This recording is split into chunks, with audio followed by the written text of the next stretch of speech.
प्रभु राम देव भगवान अल्लाह खुदा ईश आदि नाम एक ही शक्ति के हैं। वो कैसा है, कहां है, कैसे मिलता है, किसने देखा है?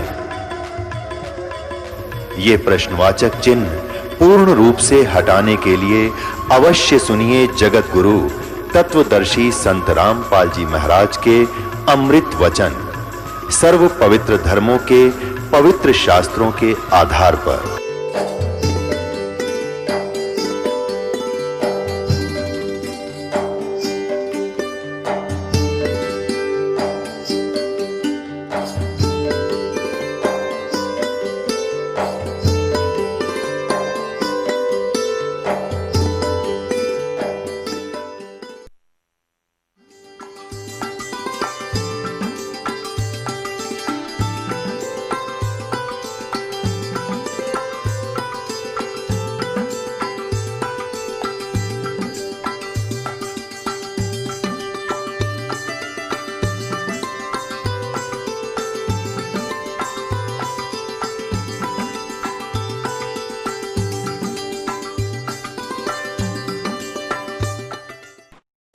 बोलो सतगुरुदेव की जय।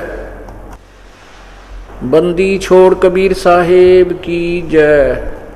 बंदी छोड़ गरीबदास जी महाराज की जय। स्वामी रामदेवानंद जी गुरु महाराज की जय। सर्व संतों की जय, सर्व भक्तों की जय, धर्मी पुरुषों की जय, श्री काशी धाम की जय, श्री छुड़ानी धाम, श्री करौथा धाम की जय, श्री बरवाला धाम की जय। सत साई गरीब नमो नमो सतपुरुष को हो नमस्कार। गुरु के नहीं सुर नर मुनि जन साधुआ संतों सर्वसदीन। सतगुरु साहेब संत सब है दंडोतम प्रणाम। आगे पीछे मध्य हुए नर आकार निर्विषम काल जाल वै वंजनम। निर्लेपम निज नीर गुणम अकल अनुबे सोन धुनम। सोहम सुरति समापतम सकल समाना नीरत लह। उज्ज्वल हिरंबर हरदमम बेपरवाह था है। वार पार नहीं मध्य तम गरीब जो सुमर सिद्ध होई। गणनायक गलताना करो अनुग्रह सोई। आदि गणेश मनाऊं गणनायक देवन देवा। चरण कमल लो लाऊं आद्य अंत करूं सेवा। परम शक्ति संगीतम अवगत गुण अतीतम। सतपुरुष निर्मोही जगदम्बा जगदीशम। मंगल रूप मुरारी तन मन अर्पों शीशम। स्वर नर मुनि जन ध्यावे ब्रह्मा विष्णु महेशा। शेष से सुमुख गावे पूजय आज गणेशा। इंद्र कुबेर सरीखा वरुण धर्म राय जावे।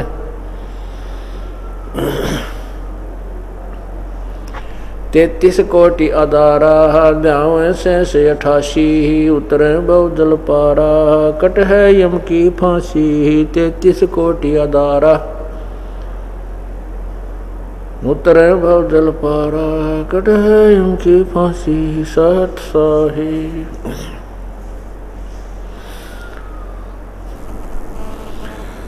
कर जोरों विनती करूं।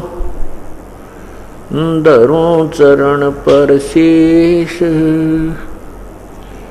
गुरु राम देवानंद जी महाराज ने दियो नाम बख्शीश। कोटि कोटि सिजदा करूं कोटि कोटि प्रणाम। चरण कमल में राखियो में बंदी जाम गुलाम। अवगुण किए तो बहुत किए। करत न मानी हार। बावे बंदा बख्श दियो, बावे गर्दन उतार। अवगुण मेरे बाप जी, बख्शो गरीब नवाज। जो मैं पूत कपूत हूँ, वर पिता को लाजे। मैं अपराधी जन्म का, नक्सक बरे विकार। तुम दाता दुख भंजना, मेरी करो सवार।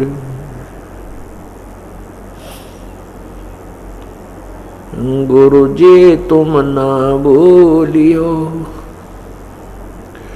चाहे लाख लोग मिल जाएं। हमसे तुमको बहुत है, तुमसे हमको नहीं।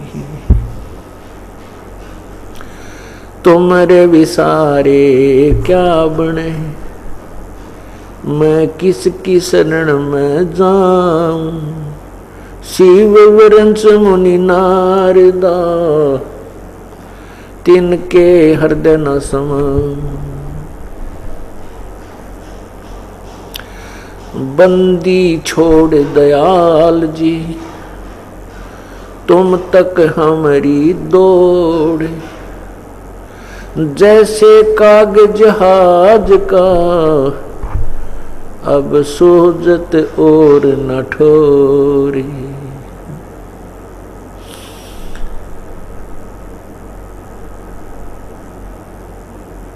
गुरु बिन माला फेरते,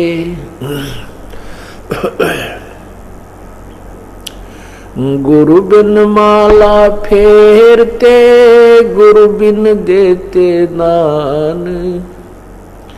गुरु बिन दोनों निष्फल हैं, चाहे पूछो वेद पुराण। गुरु बड़े गोविंद से, मन में देख विचार। हर सुमरे सो वार हैं, गुरु सुमरे होए पार। गुरु गो कबीर हरि के रूठता, गुरु की शरण में जावे। कहें कबीर गुरु रूठ गए, तो हरि ना होत सहाय।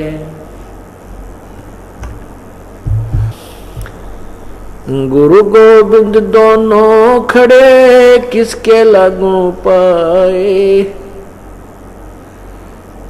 बलिहारी गुरु अपना, जिन गोविंद दियो मिलाए। राम कृष्ण से कौन बड़ो, उन्हों भी गुरु कीन। तीन लोक के वे धनी, गुरु आगे आदीन। गुरु बिन काहुन पावा ज्ञाना, जो थो था उस छड़े किसाना।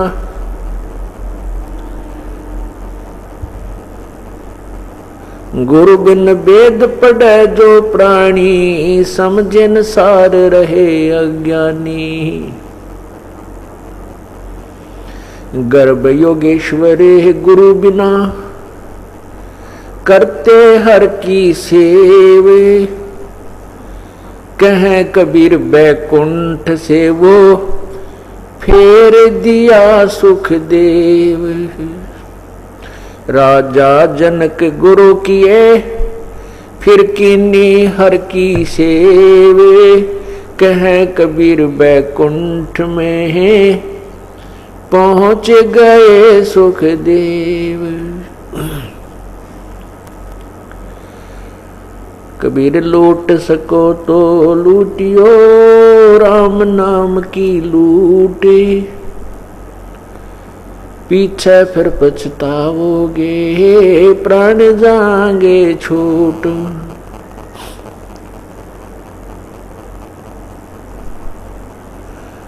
जिन हर की चोरी करी और गए राम गुण भूल, ते बदना बागुल किए रहे उर्द मुख झूल। पृथ्वी पति चकवे गए जिनके चक्र चलंत, भाई रावण सरीखे कौन गिने हैं, अशोक अनंत।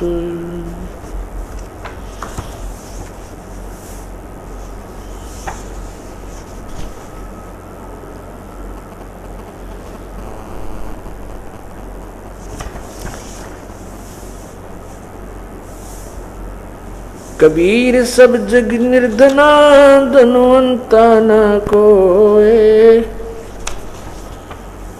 धनवंता सो जानियो, जप राम नाम धन होवे। कबीर वो दिन याद करो, ऊपर पग नीच शीश। इस मृत लोक में आके तू भूल गया जगदीश।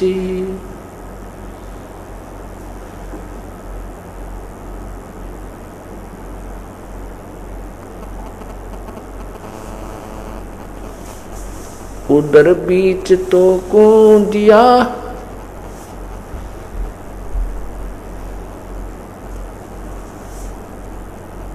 खान पान परवान। तिस समर्थ की बंदगी तू भूल गया शैतान।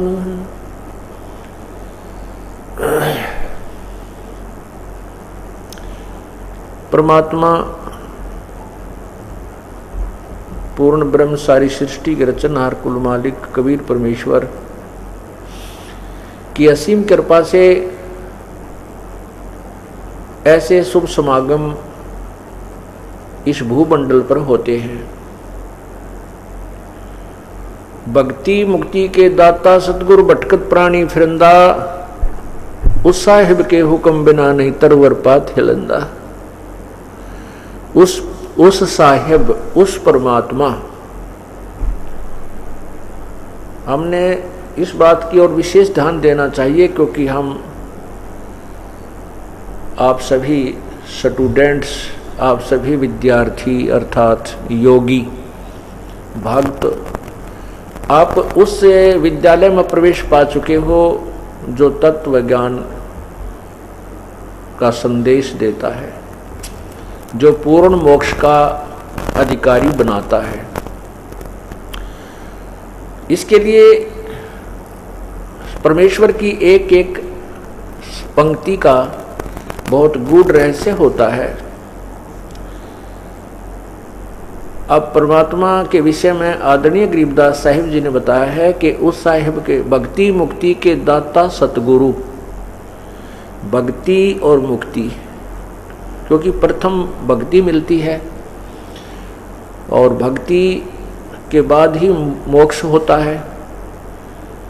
जैसे बच्चे पहले शिक्षा ग्रहण करते हैं, शिक्षा के बाद फिर सर्विस प्राप्त होती है, सेवा प्राप्त होती है, नौकर लग सकता है। कह रहे हैं कि भक्ति मुक्ति के दाता सतगुरु भटकत प्राणी फिरंदा, उस साहिब के हुक्म बिना नहीं तरवर पात हिलंदा। परमात्मा, अब वो साहिब क्यों कहा? इससे सिद्ध है कि साहिब माने प्रभु, परमात्मा। इससे सिद्ध है कि और भी परमात्मा है, उनसे एक और अलग भगवान है जिसकी तरफ संकेत किया जा रहा है।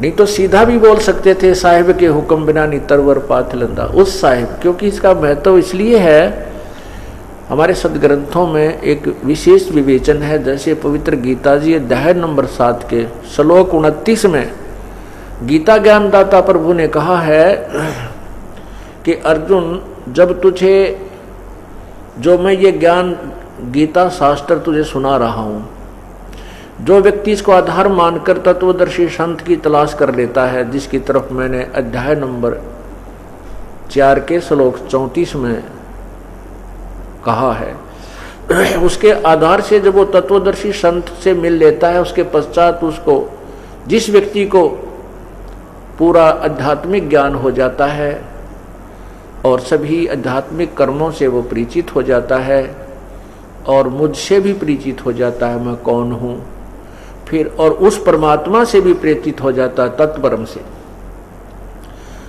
तब वो प्राणी यहाँ इस संसार की किसी भी वस्तु की इच्छा नहीं रखता।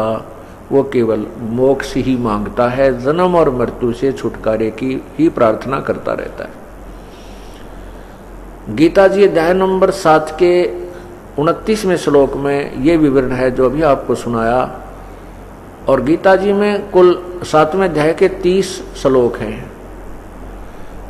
ये समाप्त हुआ। उसके बाद 8वें अध्याय के प्रथम श्लोक में ही अर्जुन ने क्वेश्चन कर दिया कि हे परमात्मा, जिस तत्परम के विषय में आपने अभी 7वें अध्याय के 29वें श्लोक में कहा है कि उस परमात्मा को जानने के पश्चात और मेरे द्वारा दिए गए ज्ञान के ऊपर आश्रित हो जाने के पश्चात जिसको तत्व ज्ञान प्राप्त हो जाता है, वो सभी आध्यात्मिक ज्ञान से परिचित हो जाता है, उसके पश्चात वो जन्म मृत्यु से ही छूटने की चेष्टा करता है, यहाँ की किसी वस्तु की इच्छा नहीं करता। वो तत्ब्रह्म कौन है? कौन है वो परमात्मा? 8वें अध्याय के 3रे मंत्र में श्लोक में गीता ज्ञान दाता ने उस परमात्मा के विषय, उस साहेब के विषय बताया है। वो परम अक्षर ब्रह्म है। 3 परमात्मा गीता जी के अध्याय नंबर 15 के मंत्र 16 और 17 में क्लियर कर रखे हैं। उनमें स्पष्ट है, एक क्षर पुरुष, एक अक्षर पुरुष। क्षर पुरुष होता है, क्षर ब्रह्म भी कहते हैं उसको, एक अक्षर ब्रह्म भी कहते हैं। क्षर पुरुष कहो, उसको क्षर ब्रह्म कहो, पुरुष माने ब्रह्म माने एक ही अर्थ होता, साहेब कहो। तो क्षर पुरुष ये ब्रह्म है जिसको ज्योति स्वरूपी निरंजन कहते हैं, और अक्षर पुरुष ये परब्रह्म है, पर ब्रह्म, अक्षर ब्रह्म भी कहते हैं इसको, अक्षर ब्रह्म। और तीसरा है परम अक्षर ब्रह्म, परम अक्षर पुरुष। पुरुष कहो, ब्रह्म कहो, साहिब कहो, राम कहो, गॉड कहो, खुदा कहो, अल्लाह कहो। अब ब्रह्म माने भगवान होता है, प्रभु होता है, इसलिए परब्रह्म बोलना, कहना पड़ा कि ये जो ब्रह्म यहाँ प्रचलित है, जिस प्रभु से यहाँ के ऋषि महर्षि परिचित रहे हैं, उससे अलग एक और प्रभु है, उसको परब्रह्म कहा। उस परब्रह्म से भी अन्य और परमात्मा है जो फुल फ्लेज गॉड है, वो कंप्लीट गॉड है, ऑलमाइटी गॉड, जिसको सर्वशक्तिमान प्रभु कहते हैं, वो परम अक्षर ब्रह्म है। तो वही परम अक्षर ब्रह्म अर्थात पूर्ण परमात्मा, पूर्ण ब्रह्म, उसके विषय में बताया है कि वो परम अक्षर ब्रह्म है और उसी की भक्ति से इस जीव का पूर्ण मोक्ष होता है। जैसे गीता ज्ञान दाता ने स्वयं कहा है 18वें अध्याय के 62वें श्लोक में कि हे अर्जुन, तो सर्वभाव से उस परमात्मा की शरण में जा, जिसकी कृपा से तू परम शांति और शाश्वत स्थान अर्थात सत्यलोक को प्राप्त होगा।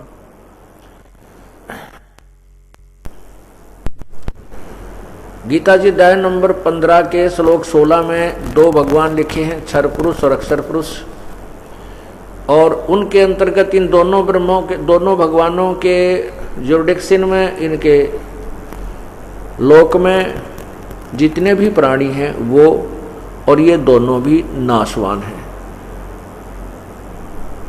जैसे ब्रह्म के 21 ब्रह्मांड हैं क्षर पुरुष के, और परब्रह्म के जो हैं वो 7 शंख ब्रह्मांड हैं, नील पद्म शंख, 7 शंख, और परम अक्षर ब्रह्म के असंख्य ब्रह्मांड हैं बिना गिनती के, अर्थात जो जिनके ऊपर, जिनके अंतर्गत ये 21 ब्रह्मांड क्षर पुरुष के और 7 शंख ब्रह्मांड अक्षर पुरुष के, ये भी इंक्लूड हैं। इन सब के ऊपर और इनके असंख्य ब्रह्मांडों के ऊपर एक कुल मालिक है, वो परम अक्षर ब्रह्म है। उसके विषय में गीता जी अध्याय नंबर 15 के श्लोक 17 में प्रमाणित किया है कि उत्तम पुरुष है तू अन्य परमात्मा इति उदाहरते।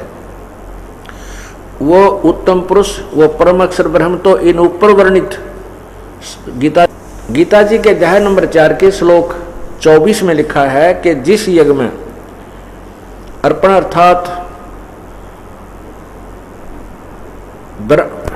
शुरुआती ब्रह्म भी ब्रह्म है, हवन किए जाने योग्य द्रव्य है ब्रह्म, वह भी ब्रह्म है। ये इन्होंने वैसे अनुवाद ठीक नहीं कर पाए, क्योंकि परमात्मा ने अध्याय के 25वें श्लोक में लिखा है कि कुछ योगी जन अर्थात साधक देवताओं के पूजन स्वरूप यज्ञ को ही भली भांति अनुष्ठान किया करते हैं। अब देखिएगा साथ ही साथ आप आंखों से भी पढ़िए। ये है श्रीमद् भगवत गीता और गीता प्रेस गुरु से प्रकाशित है, अध्याय नंबर 4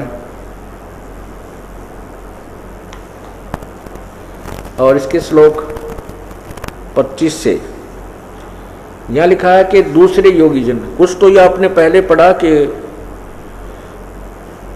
कुछ कहते हैं, कुछ कहते हैं। दूसरे योगी जन देवताओं के पूजन रूप यज्ञ का ही भली भांति अनुष्ठान किया करते हैं।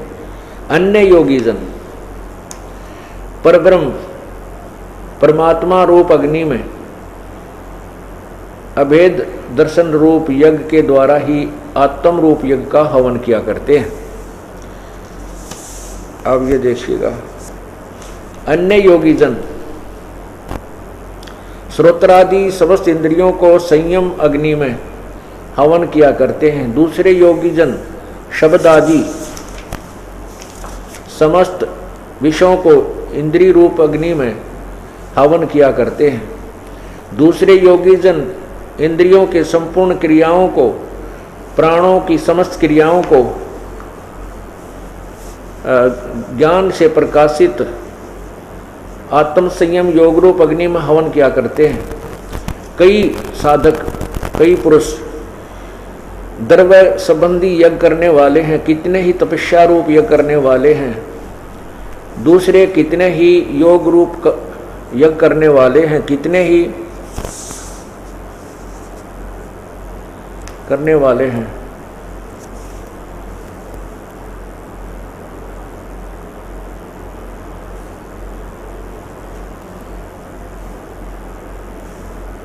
यहाँ देखिए, दूसरे कितने ही योगी जन अपान वायु में प्राण को हवन करते हैं, प्राण वायु को हवन करते हैं, वैसे ही अन्य योगी जन प्राण वायु में अपान वायु को करते हैं। अन्य कितने ही नियमित आहार करने वाले प्राणायाम पुरुष प्राण और अपान गति को रोककर प्राणों की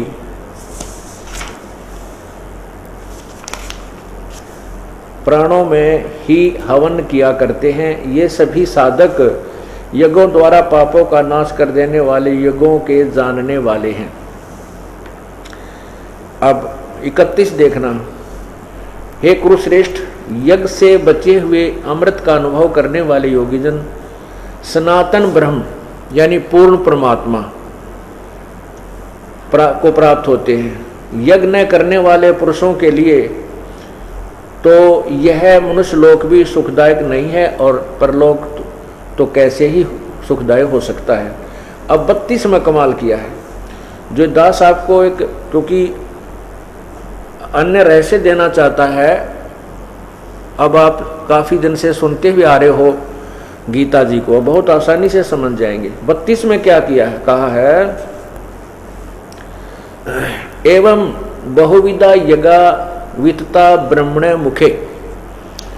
अब ये ध्यान से देखने वाली बात है कि इसमें क्या लिखा है गीता जी में कि एवं इस प्रकार बहुविधा यज्ञा वितता ब्रह्मणे मुखे कर्मजान विदितान सर्वान एवं ज्ञातवा विमोक्षसे। इन्होंने क्या लिखा है कि इस प्रकार, ये देखना, इस प्रकार, ये 32वां मंत्र है, श्लोक है। इस प्रकार बहुत तरह के यज्ञ, ये ब्रह्मण्य का अर्थ है ना, वेद की वाणी लिख दी। यहां देखना, ब्रह्मण्य का अर्थ होता है पूर्ण परमात्मा। अब मैं आपको यही दिखाता हूं, अध्याय नंबर 17 के मंत्र 23 में इस ब्रह्मण्य का अर्थ ही हमने क्लियर करना है, तब इस तत्व ज्ञान को हम समझ सकेंगे। ये देखना, ये अध्याय नंबर 17 है गीता जी का, और यहाँ ये 23 मंत्र है।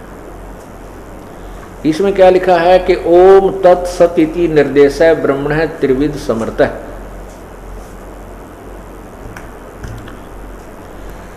अब ब्रह्मण्य का अर्थ देखिएगा, ओम तत्सत, ऐसा यह 3 प्रकार का ब्रह्मण्य माने सच्चिदानंद घन ब्रह्म का। ब्रह्मण्य का अर्थ देखिएगा, हमने अपनी तरफ से कुछ नहीं लेना, इन महापुरुषों के द्वारा किए अनुवादों को ही, अर्थों को ही यथार्थ स्थान पर रखना है, जिससे अनुवाद सही बन जाएगा। ये देखिएगा, ब्रह्मण्य माने सच्चिदानंद घन ब्रह्म, अर्थात गीता ज्ञान दाता से कोई और परमात्मा है, गीता ज्ञान दाता से अन्य परम है। तो अब ब्रह्मण्य यहां देखो,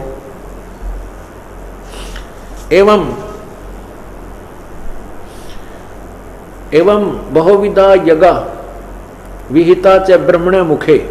मुखे माने मुख से, मुख के द्वारा, और ब्रह्मण्य माने सच्चिदानंद घन ब्रह्म के द्वारा। इस प्रकार कहते हैं जो ऊपर मैंने वर्णन की है, ये भी इस प्रकार के अनुष्ठान भी और अन्य भी उस पूर्ण परमात्मा के मुख कमल से उच्चारित हुए हैं।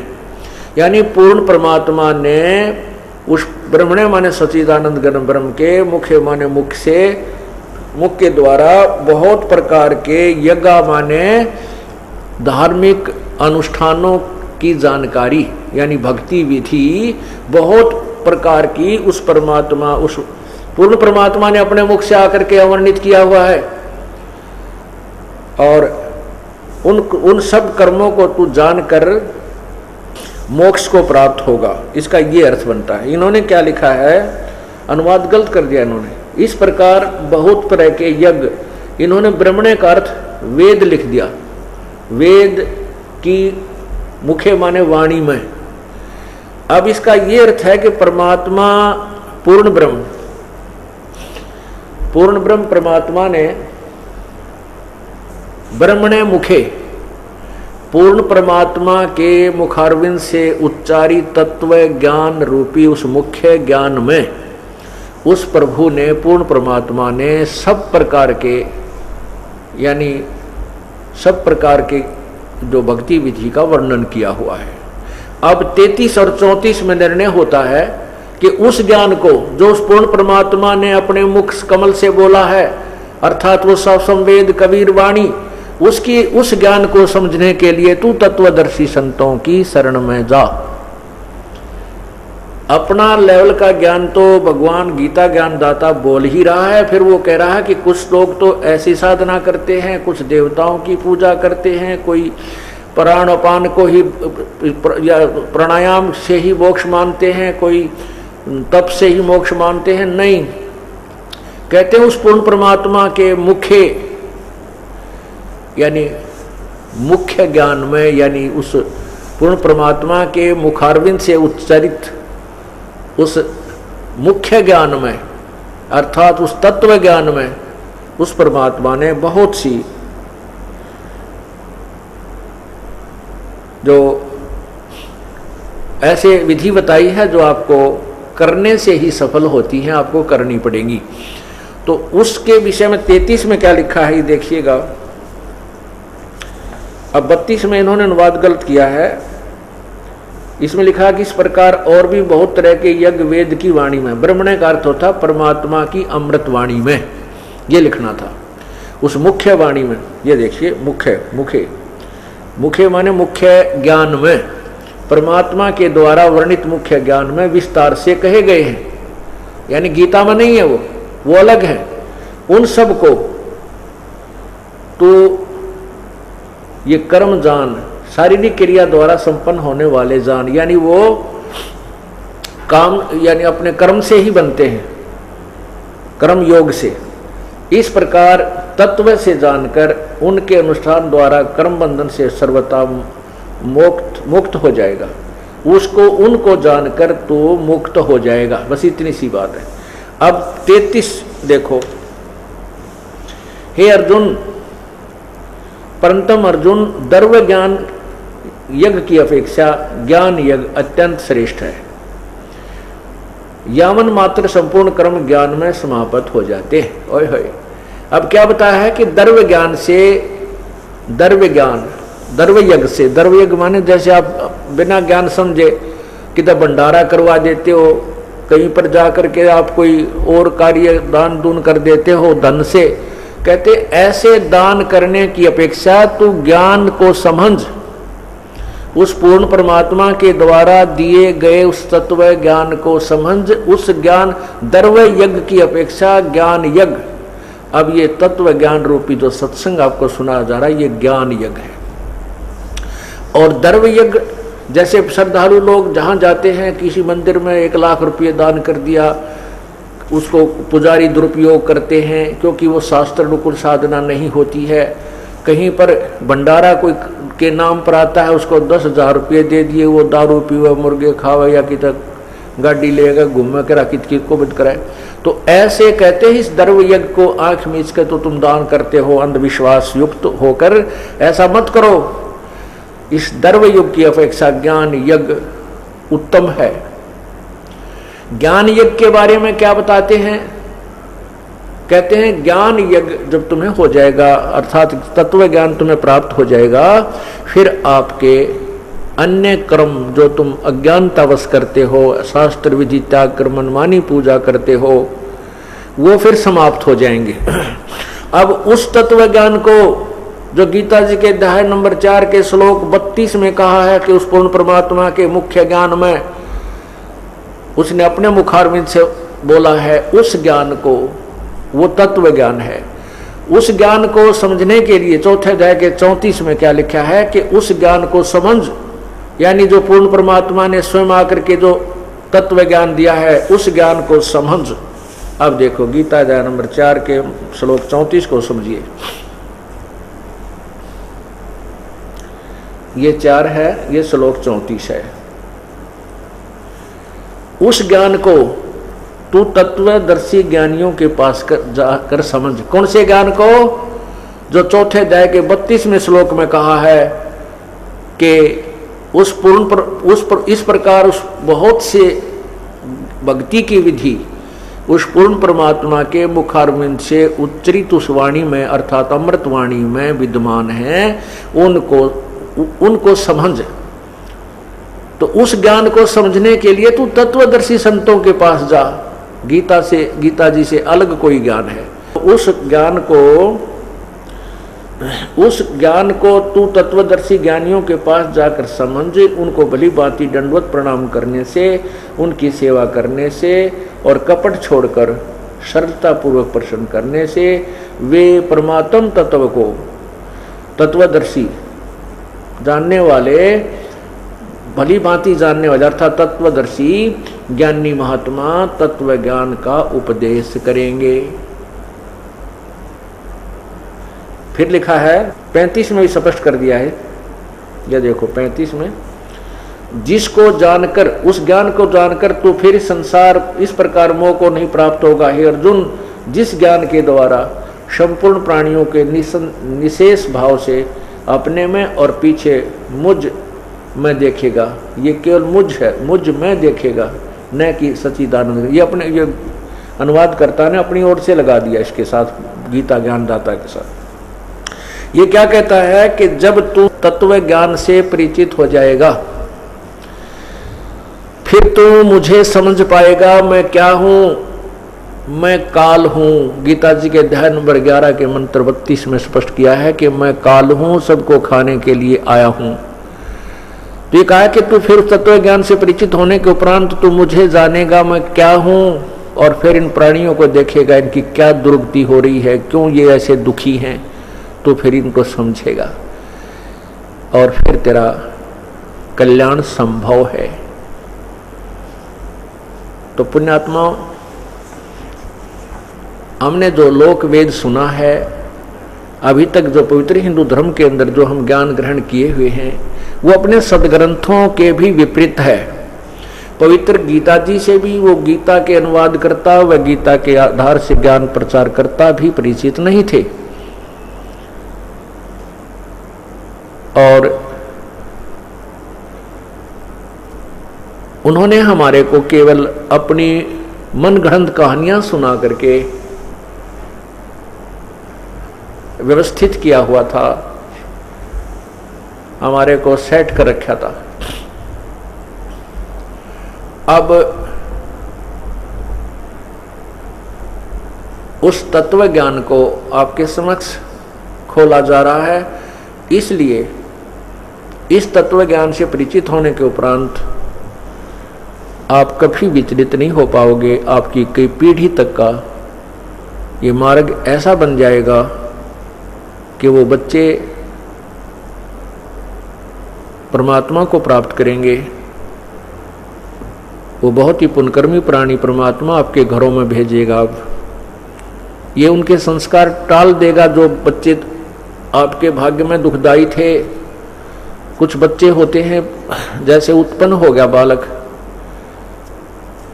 और वो बच्चा बड़ा होकर के डाकू बन गया, माता पिता भी दुखी, क्योंकि माता पिता का कितना ही बुरा बेटा हो जाए बेटी हो जाए, माता पिता उससे दूर नहीं हो सकते, उसकी आत्मा फंसी रहती है। वो लड़का भी दुखी होता है और माता पिता भी दुखी रहते हैं। अब वो परमात्मा क्या करेगा? पुण्यात्माओं, ये तत्व ज्ञान है, प्रभु के नियम से आप परिचित होजिए, तभी ये शंका और आपकी समस्या मिटेगी। अब क्या होता है कि एक भक्त के यहाँ पुत्र हुआ। वो पुत्र 1 वर्ष का होकर मृत्यु को प्राप्त हो गया और 20-30 हजार रुपये उसके उपचार में भी लग गए। वो परिवार पूर्ण रूप से परिचित हो चुका था, भगवान पर विश्वास था, कबीर परमेश्वर पर, वो डगमग नहीं हुए। उनके दिल में यह नहीं आया कि हमने उपदेश ले रखा और हमारा पुत्र उत्पन्न हुआ और यही मृत्यु को प्राप्त हुआ, क्योंकि वो इस ज्ञान को कई बार सुन चुके थे जो दास बार बार सुनाता है। उनको क्या हुआ कि परमात्मा की कृपा हुई, 10 महीने के उस लड़के की मृत्यु के 10 महीने के उपरांत फिर पुत्र हुआ। अब बेशक से वो पुत्र की मृत्यु हो गई थी और माता को ज्ञान भी था, पिता को भी ज्ञान था, लेकिन उसका मोह जल्दी से नहीं छूटता। माँ बहुत रोया करती थी, उसको याद भी करती थी, लेकिन विश्वास परमात्मा में ये था कि भगवान जो करता है वो गलत नहीं करता। हमारे प्रभु ने जब ये मंजूर था तो ये हमारे लिए गलत नहीं हो सकता, लेकिन मेरे बस की बात नहीं कि मैं बेटे के मोह को भुला सकूं। तो उस लड़की को एक दिन वो बालक स्वप्न में दिखाई दिया, छोटा सा। देखते ही देखते वो 16-17 साल का हो गया, 18 वर्ष का, 18-19 वर्ष की उम्र का दिखाई दिया और अपना बैग उठा करके चलने लगा। माता, मैंने इस उम्र में मरना था और मेरी शादी भी हो जानी थी। ये परमात्मा ने मेरे ऊपर, आपके ऊपर मेहर की है। मेरा और आपका ऐसा संस्कार था कोई पिछले जन्म जन्मांतर का कि मैंने तुम्हें एक अधिक पीड़ा देनी थी और उस परमात्मा ने ये हमारा संस्कार काट दिया थोड़े से में। उसके बाद उस माँ का रोना भी बंद हो गया। उसने खुद आकर के उस बहन ने बताया, जी ऐसे ऐसे वो लड़का मुझे दिखाई दिया। पर ज्ञान तो हम पहले भी सुनते थे, विश्वास भी था, लेकिन और दृढ़ विश्वास हो गया और जो ममता मुझे सता रही थी वह भी खत्म होगी। तो परमात्मा आपको ऐसी कोई घटना हो भी जाती है तो घबराना नहीं चाहिए, क्योंकि राज्य क्रमता राम की रजा धरे जो शीस, दास गरीब दरस परस 3 भेंटे जगदीश। यदि वो बहन उससे विचलित हो जाती और रास्ता छोड़ देती, वो रोग तक काट दिया था परमात्मा ने, संस्कार तो चेंज कर ही दिया था, वो तो दयालु है, फिर नहीं देते उस दुख को, लेकिन और दुख बहुत हो जाते हैं। हमारे जन्म जन्मांतर के ना जाने कितने पाप इकट्ठे हुए पड़े हैं, संचित रखे हैं भगवान के दरबार में, और इस जीवन में भगवान से दूर होने के बाद फिर हम निरे पाप करेंगे, अच्छा काम कौन सा कर सकते हैं? क्योंकि शास्त्र विधि को त्याग कर जो मनमानी पूजा करते हैं वो भी गलत है, वो भी पाप है। गीता जी के अध्याय नंबर 16 के मंत्र 23 में स्पष्ट किया है। तो और हम धर्म को ही हम अच्छा मानते हैं, वो धार्मिक कर्म भी हम विधि अनुसार नहीं करने से दोषी होते हैं। तो फिर कैसे दोषी होते हैं? 100 वर्ष तो सतगुरु पूजा, एक दिन आन उपासी, वो अपराधी आत्मा फिर पड़े काल की फांसी। 100 वर्ष तो सतगुरु अपने गुरुदेव के आधार से आप पूजा कर लीजिए और एक दिन आन उपासना कर लीजिए, शास्त्र विधि को त्याग कर मनमानी पूजा कीजिए। उसके विषय में कहा है कि वो इतना अपराध है कि वो अपराधी आत्मा फिर पड़े काल की फांसी। होय होय। तो इसलिए परमात्मा के चरणों में आने के बाद हमारे पुण्य ही पुण्य बनते हैं, जो पाप भी बनते हैं। तो हम सिमरन सेवा आरती सुबह शाम आरती करते हैं, मंत्र करते हैं, तो उसको धो लेते हैं। जैसे कपड़ा दिन में प्रयोग करने से मैला हो जाता है, तो सुबह साबुन और पानी से उसको साफ करके धो के सुखा देते हैं, वो निर्मल रहता है। और जिस कपड़े पर मैली मैल लगते रहे, साबुन पानी का योग नहीं मिल सके, तो वो कितना काला हो जाता है, उसका स्वरूप भी बिगड़ जाता है, ये रंग भी नजर नहीं आता ये कैसे कलर का था। इसी प्रकार हम युगों युगों से इतने पाप इकट्ठे करके इतने मैले हो चुके हैं।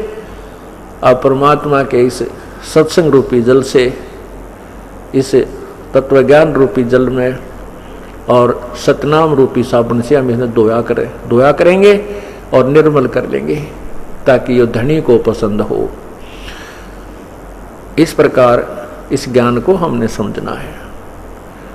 तो राज्य क्रमता राम की रजा धरे जो शीस, उस परमात्मा की रजा में राजी रहे। चाहे हमने या वर्तमान में वो कितना ही नुकसान नजर आवे, चाहे हमने कितना ही बुरा होता नजर आता है, लेकिन परमात्मा के चरणों में आने के बाद हमारा बुरा हो ही नहीं सकता।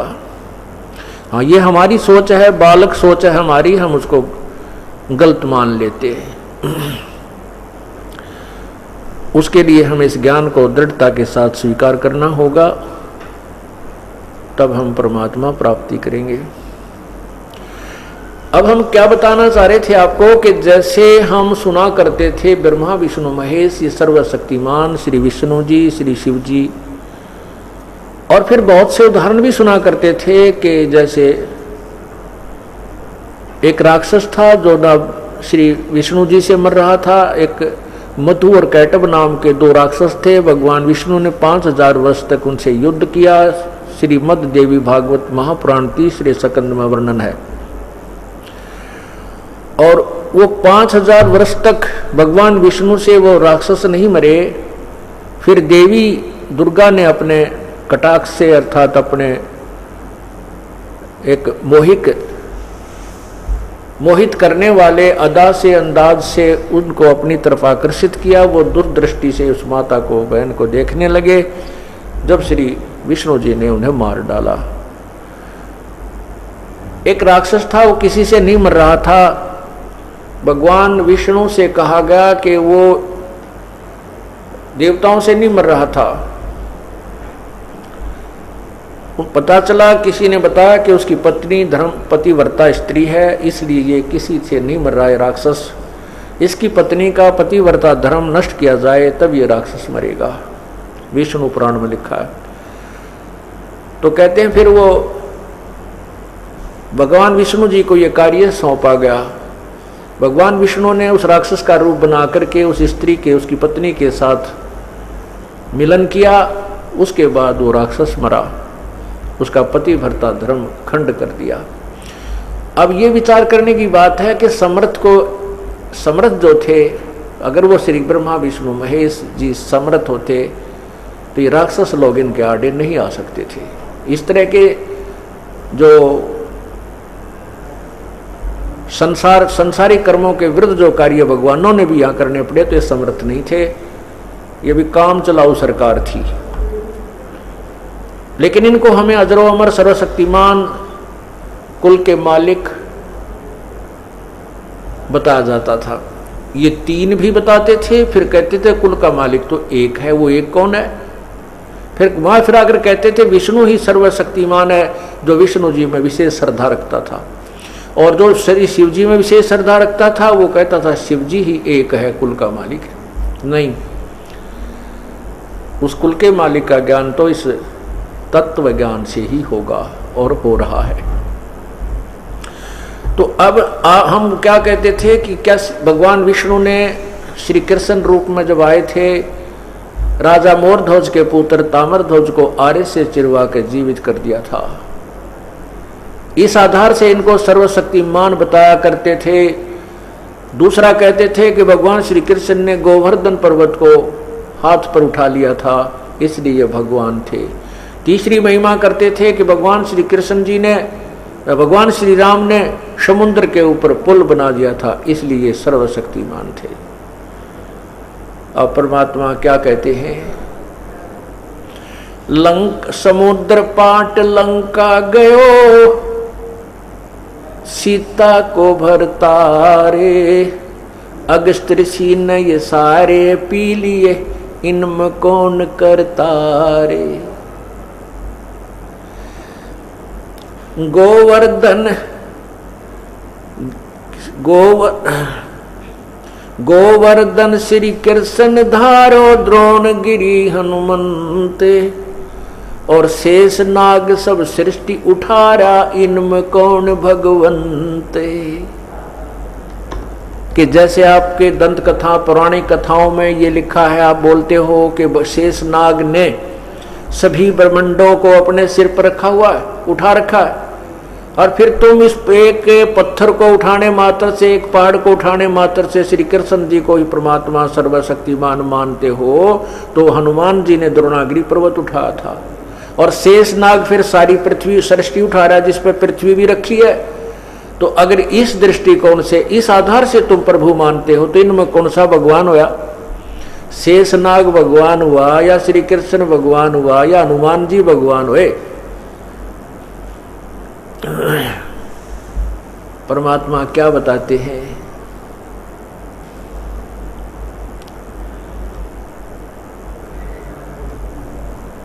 कि ये सब ज्ञान का उलझेड़ा तुम्हारे अंदर है, तुम ज्ञान को समझ नहीं पाए।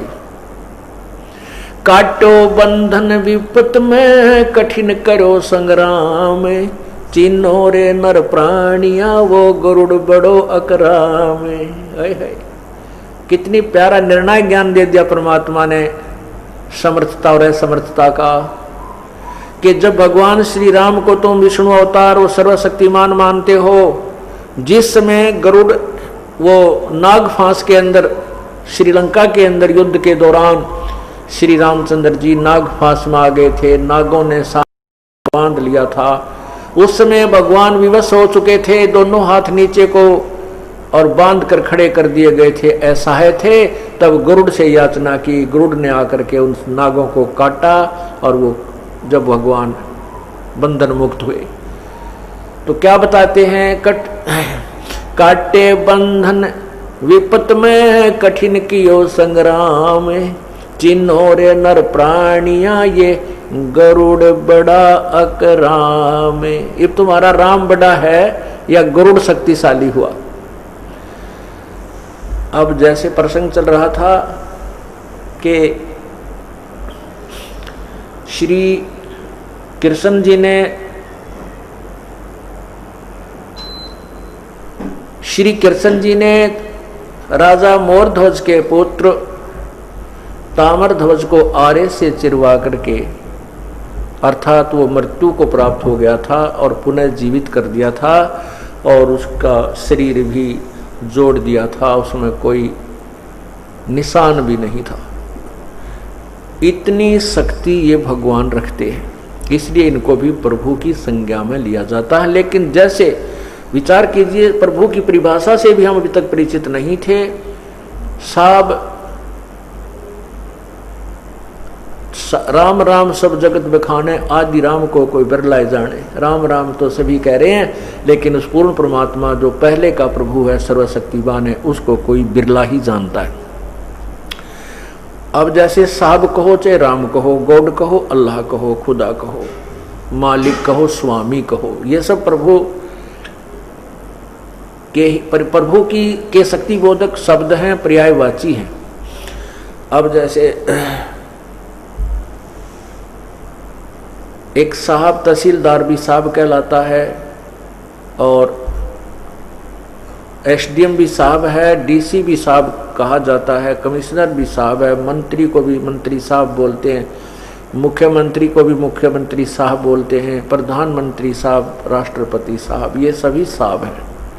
इन साहबों की शक्ति में अंतर है। ऐसे ही ब्रह्मा विष्णु महेश भी साहब हैं, ये भी भगवान हैं, लेकिन इनसे ऊपर जो राम हैं, इनके ये केवल एक ब्रह्मांड में एक विभाग के मिनिस्टर हैं। एक ब्रह्मांड में एक विभागीय मिनिस्टर है।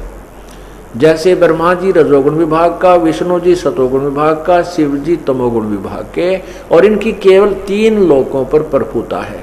एक एक विभाग की, इस पृथ्वी लोक पर, स्वर्ग लोक पर, और नीचे एक पाताल लोक है, उस पाताल लोक पर। इस ब्रह्मांड में और भी बहुत से लोग हैं जहां पर इनकी प्रभुता नहीं है। और ये इनका पिताजी जो है ब्रह्म क्षर पुरुष ज्योति निरंजन, ये एक ब्रह्मांड में मुख्यमंत्री जानो। तो ऐसे ऐसे ना जाने कितने ब्रह्मांड हैं, उन सब का मालिक पूर्ण परमात्मा है, वो भी राम है। तो इन भगवानों में भी शक्ति है, क्योंकि प्रत्येक साब में शक्ति होती है, पावर है उसकी अपनी अपनी, उसका क्राइटेरिया होता है, उसकी भी अपनी जुरिडिक्शन सीमाएं विभाजित हैं। लेकिन पूर्ण परमात्मा की कोई सीमा नहीं, सबके ऊपर वो प्रभु होता है। ऐसे ही तो क्या बताते हैं कि ये भगवान श्री विष्णु जी अर्थात श्री कृष्ण जी ने ताम्र ध्वज को जीवित कर दिया, क्योंकि उसकी प्राण शेष थे, वही आयु शेष थी, उसका जीवन शेष रह रहा था। और अपने सगे भाणजे अभिमन्यु को, जो महाभारत के प्रथम दिन ही मृत्यु को प्राप्त हो गया था, भगवान श्री कृष्ण जीवित नहीं कर सके, जो सुभद्रा का पुत्र था। क्यों नहीं कर सके? क्योंकि उसका प्रारब्ध इतना ही था, अभिमन्यु के आगे जीवन शेष नहीं था, आयु नहीं थी शेष, इसलिए श्री कृष्ण अर्थात विष्णु जी उनको आयु नहीं बढ़ा सके, जीवित नहीं कर सके। अब हम आपको पूर्ण परमात्मा के द्वारा उस तत्व ज्ञान जो गीता जी के अध्याय नंबर 4 के मंत्र 32 में कहा कि उस परमात्मा के मुख्य वाणी में, उस परमात्मा पूर्ण सच्चिदानंद घन ब्रह्म पूर्ण परमात्मा के मुख्य ज्ञान में अर्थात उस तत्व ज्ञान में उन्हें अपने मुख से जो बोला है, उसके आधार से और उन्होंने जो लीलाएं की हैं वो आपको सुनाते हैं। अब ये जो ब्रह्मा विष्णु महेश के पूज्य पिताजी हैं वो काल है। गीता जी के अध्याय नंबर 11 के मंत्र 32 में कहा है कि अहम काल अस्मि, मैं काल हूं। ये देखिएगा श्री मद् भगवत गीता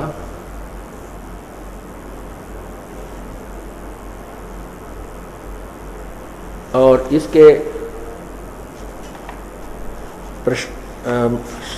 अध्याय नंबर 11 के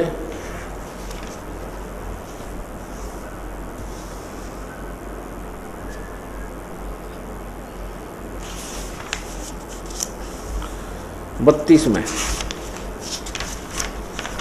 ये देखिएगा, अध्याय नंबर 11 और इसके नीचे देखिएगा श्लोक नंबर 32। ये है श्लोक नंबर 32। अब क्या कहता है? काले अस्मि लोक अक्षकृत क्षकृत प्रवर्त है लोकान समार हर्तुम इह प्रवर्त रगे अपि ऋते अपि त्वाम न भविष्यन्ति सर्वे ये अवस्थिता। क्या लिखा है कि लोकों का नाश करने वाला, लोकों का नाश करने वाला बढ़ा हुआ काल हूँ, काल अस्मि, काल हूँ, इसमें इन लोगों को नष्ट करने के लिए प्रवृत्त हुआ हूँ। जो प्रतिपक्ष की सेना में सतीत योद्धा लोग हैं वो तो युद्ध ना करेगा तो भी नहीं रहेंगे, वे सब तेरे बिना भी नहीं रहेंगे। अर्थात तेरे युद्ध न करने से भी इन सबका नाश हो जाएगा। अब गीत ये अर्जुन कह रहा है 11वें अध्याय के 21वें श्लोक में क्या बताता है, ये देखिएगा। आंखों देखा हाल अर्जुन देख रहा है उस बढ़े हुए काल को। ये देखिएगा 21 में, वे ही देवताओं के समूह आप में प्रवेश करते हैं और भयभीत होकर हाथ जोड़कर आपके नाम और गुणों का उच्चारण करते। महर्षि और सिद्धों के समुदाय कल्याण हो स्वस्ति कल्याण हो ऐसा कहकर उत्तम उत्तम स्तोत्रों द्वारा आपकी स्तुति करते हैं। और फिर क्या कहते हैं,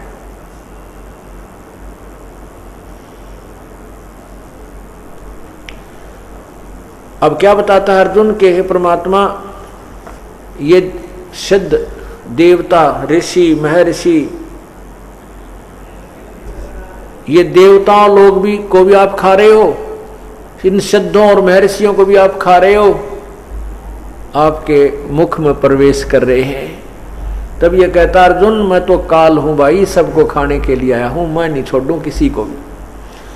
तो कहने का भाव यह है ये काल है और ये काल डरे करतार से जय जय जय जगदीश जोरा जोड़ी झाड़ता पगरज डार सी से।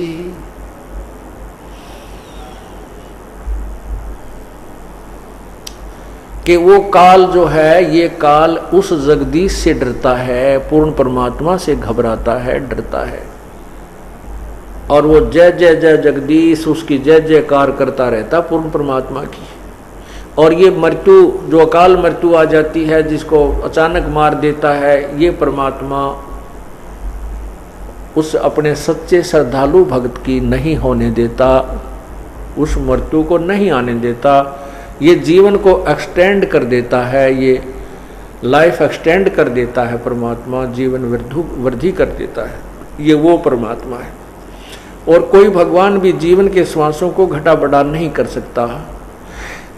मासा घटे न तिल बध है विद न लिखे जो लेख, साचा सतगुरु मेट कर ऊपर मारे मेख। मेख मारे माने परमानेंटली खत्म कर देता है उस मृत्यु को।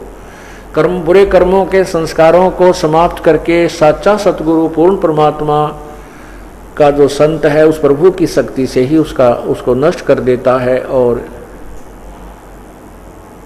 बुरे संस्कार समाप्त कर देता है।